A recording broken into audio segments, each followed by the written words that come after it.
So let's get on to my favorite part of the week. Well, one of my favorite parts of the week, I gotta say. So this is Viewer Mailbag. This is where we take a letter from the community and we read it out loud for all to hear. So be careful what you put in your mailbag because we might share it with the world.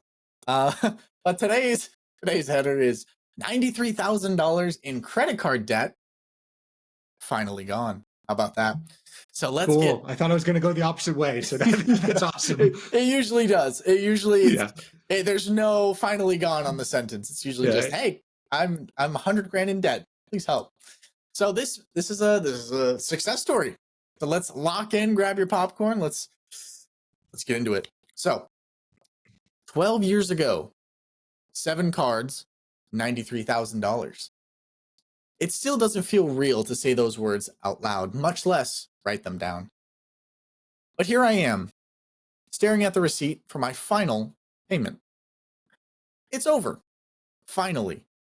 This debt has owned me since 2012. It wasn't just a number on a statement, though. It was a weight that I carried every single day, a shadow that loomed over me and every decision I made, whispering that I'd never be free. I was 24 years old when it all started, fresh out of college and working in retail. My dad had a stroke that year, and my parents were drowning in medical bills. They had no savings, unfortunately, and nothing to fall back on.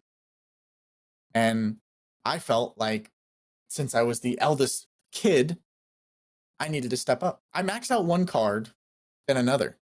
Groceries, medication, rehab sessions.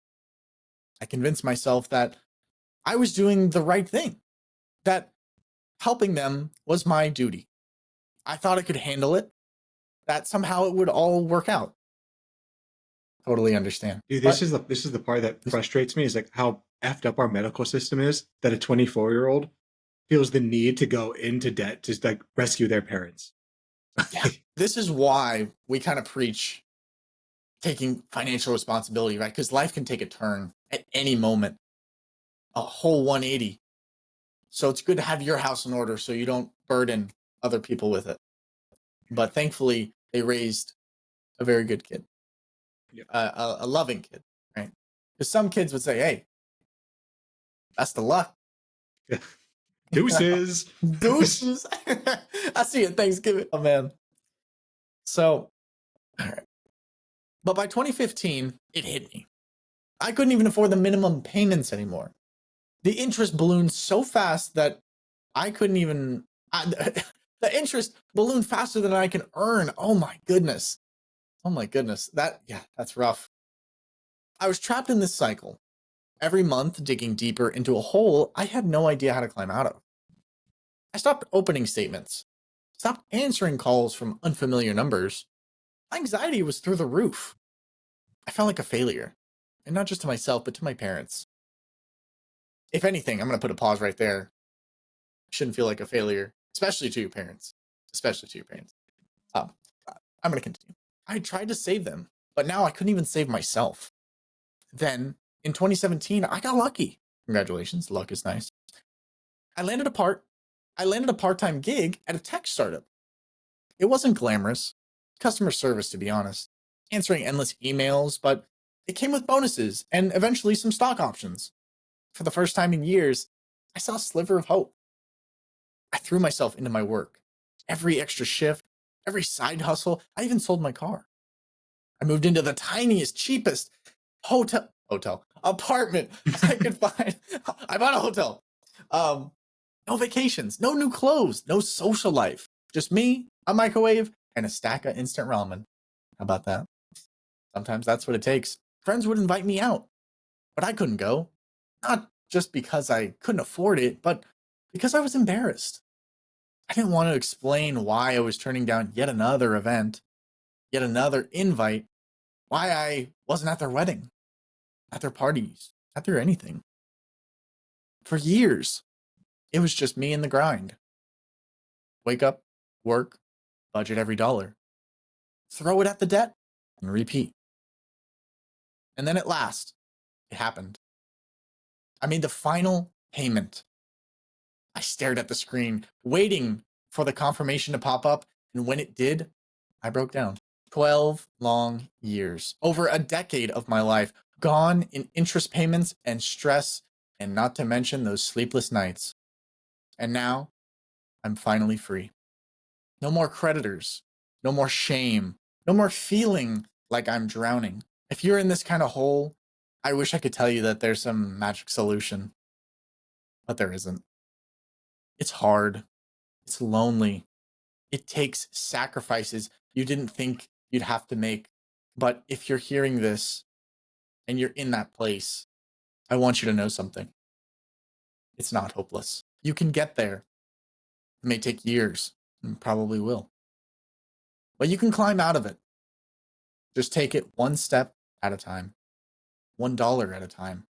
Because if I can do it, you can too. Now, before I finish, I need to say this. I couldn't have done this alone, and a huge thank to the Fi Guys. Listening to Chris and Dom talk about their own financial journeys gave me the push I needed on my darkest days. Their stories, their honesty, their no BS advice, it all reminds me that the struggle, it's worth it, and the freedom is possible. I carried those words with me through this entire process. So Chris and Dom, if you're reading this, thank you.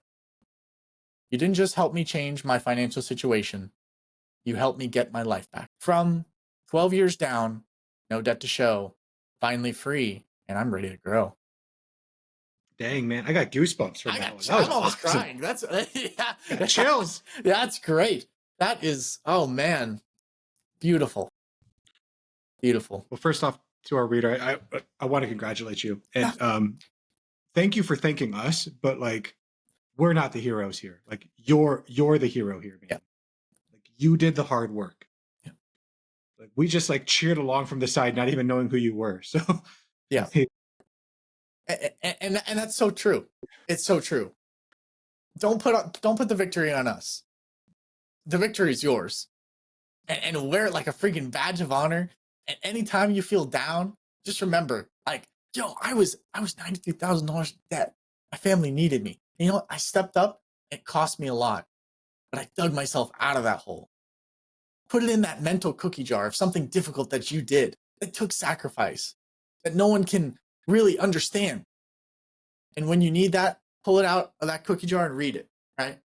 So this is a you win. Oh, we're very proud of you. Very, very proud. Yeah.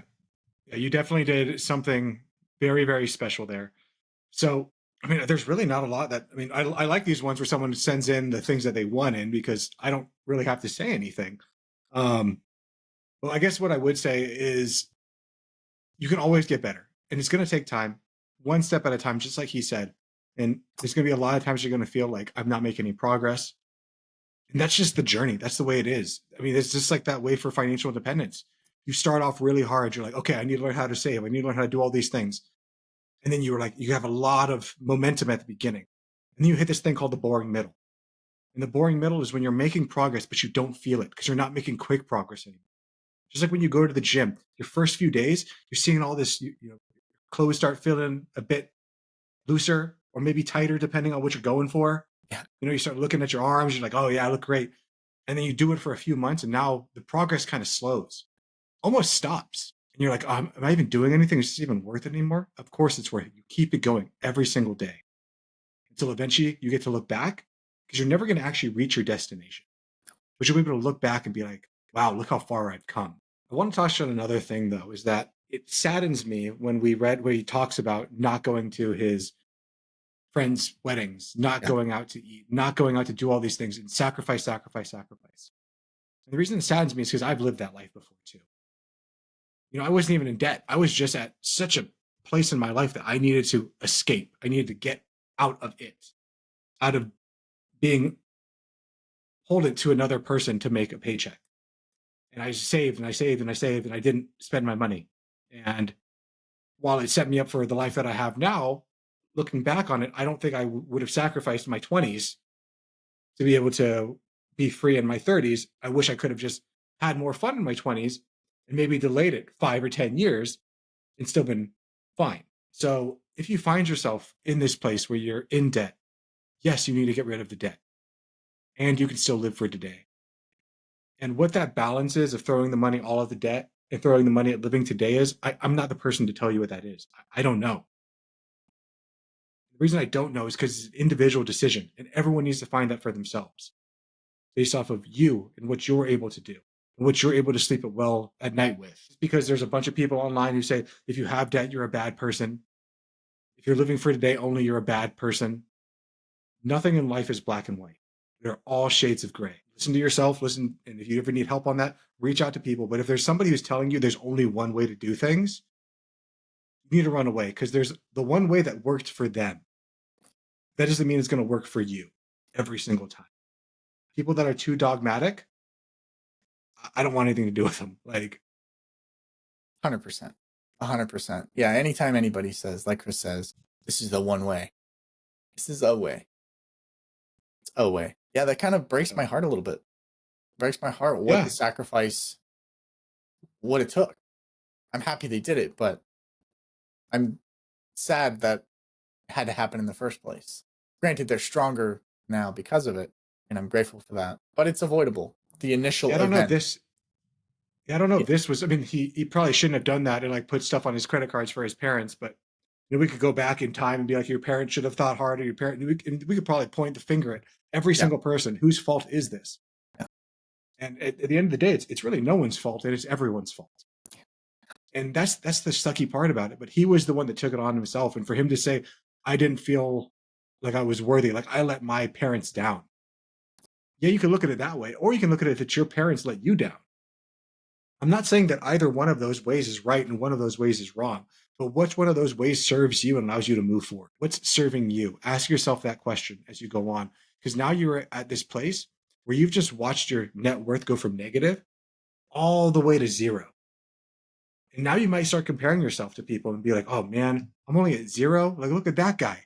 He's at 1 million. He's at 2 million. He's whatever. Compare yourself to who you were. And now we need to get addicted from seeing our net worth going from negative, a little bit positive, more positive to zero. Now we need to start to take that same tenacity, maybe not the same level of tenacity, but that same tenacity, and start putting it, watching that net worth grow. Start putting that money that you were throwing at the debt, start putting it in investments, start putting it, creating an emergency fund, a crisis fund, max out your IRAs, your Roth, your everything that your 401ks, if those are available to you. And remember to live for today, because you've put off the last 12 years of this, and we only have this one life that I know of. There are a lot of people that like to pontificate to say, oh, there's an afterlife and all this stuff. No one really knows. But what I do know is you're here right now. You want to make the most of this one life. Because if there are more after this, wonderful. But if there aren't, let's try to maximize what we know we have. Yeah, and you can really only do with what you have. You can't go forward in time, you can't go backward in time. So let's just live for today, like Chris said. And you're going to be living a much better life now that you're no longer in the hole. Thank you for writing in. We appreciate you. And thank you for listening to the podcast. This video podcast is sponsored by Monzon Wealth. The content in this podcast is for informational purposes only and should not be considered financial advice. We do not endorse specific products or services. Past performance does not guarantee future results. The opinions expressed are those of the hosts and guests, not the podcast sponsor. It is crucial to consult with a qualified financial advisor or professional who can provide advice tailored to your specific needs before making any financial decisions, investments, or taking any other actions. If you are seeking specified help, you can reach out to Chris at monzonwealth.com.